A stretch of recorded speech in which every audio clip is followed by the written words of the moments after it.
ஹாய்ங்க.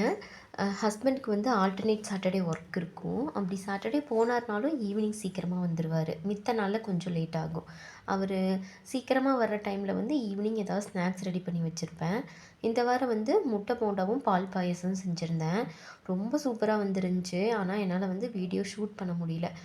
தம்பி வந்து கொஞ்சம் ரகலை பண்ணிட்டுருந்தான். அவரு "நீ இதுநாள் வரைக்கும் செஞ்ச ஸ்நாக்ஸ்லயே இதுதான் ரொம்ப நல்லா இருக்குது" அப்படின்னு சொன்னாரு. அதுக்கப்புறம் வந்து இது அதுக்கு அடுத்த நாள் காலையில எடுத்த வீடியோ.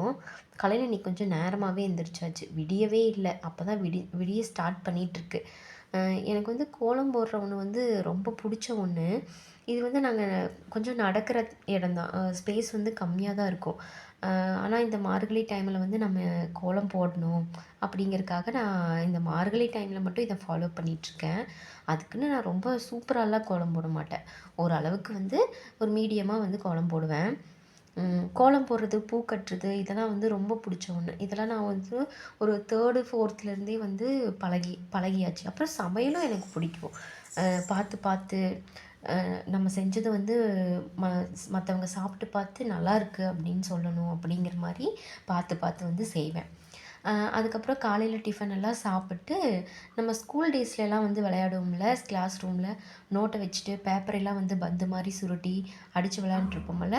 இன்னைக்கு நாங்க அப்படிதான் வந்து விளையாண்ட்ருந்தோம். டைம் போனதே தெரியல சுத்தமா. 10 மணிக்கு மேல ஸ்டார்ட் பண்ணி 11:30 வரைக்கும் ஆளுக்கு 2 ஓவர்ன்னு சொல்லி வச்சு விளையாண்ட்ருந்தோம். அதுக்கப்புறம் தம்பிய தூங்க வச்சுட்டு படம் பார்க்க ஸ்டார்ட் பண்ணிட்டோம். அதுக்கு முன்னாடி ஒரு குட்டி ஸ்நாக்ஸ்